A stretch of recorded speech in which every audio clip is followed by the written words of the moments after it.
अठमल्लिक block अंतर्गत पेड़ी पत्थर ग्राम रे पीवा पाई पानीर समस्या कहले न सरे। आम ग्राम रे तीनोटी विद्यालय थाई मध्य पीवा पाई जलर समस्या। उक्त सरकारी उपरा विद्यालय 1936 मसीहारू स्थापन हेले मध्य आज पर्यंत स्कूल गुड़िक जलर स्थायी समाधान हो पारि नाही।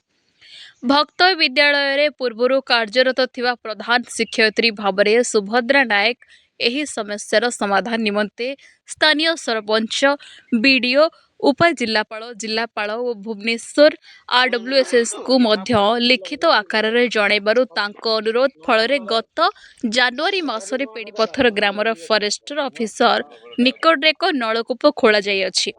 एहा परे पाइप लगा जाई जल जोगाई देबाकू पैसा आसी थिले मध्य आज जाए एहार कार्य करि जाई नाही। केउ कारण होई पारि नाही ताहार तदंत करिबा पई ग्रामवासी माध्यम कार्यानुष्ठान ग्रहण करा जाऊ। किशोरनगरु Smruti Ranjan Behera report news 7 TV. कौन समस्या रही कहले?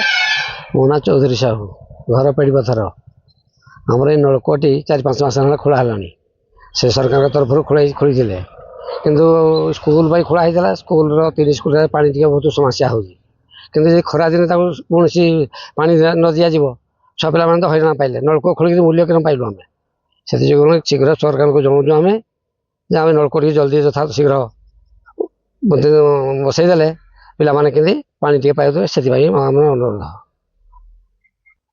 मो नाम मंगल दले घर पेड़ी पत्थर आमर ये पानी बहुत अभाव बहुत समस्या बहुत हईराण पाऊ पिला पाऊँ स्कूल 3टी स्कूल अच्छी 3टा स्कूल 500-600 पिला अच्छा कौन पानी बहुत असुविधा पाती किंतु पानी तुरंत जोगाड़ कले आम पिला माने ठीक से पाठ पढ़ा हे पानी पीवा पाइबे आ गाँव में पानी अभाव पानी भी पाइपर।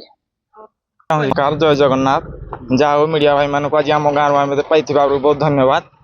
आज आमर है समस्या जेहेतु आमर पानी टे मिलूनी सारे पानी जेहेतु आमर 3टा स्कूल अच्छी मंदिर अच्छी आमर जगन्नाथ मंदिर अच्छी गाँव समस्या भी बहुत पानी उपर अच्छी आमर जहाँ आमर टे पानी सरकार तरफ आम नवेदन करूँ यदि पानी आमको देले आम बहुत उपकृत हो ग्रामवासी एवं ये अंचलवासी पानी आमर समस्या बहुत 3टा स्कूल चलुची आज्ञा पिला मानकर बहुत असुविधा हो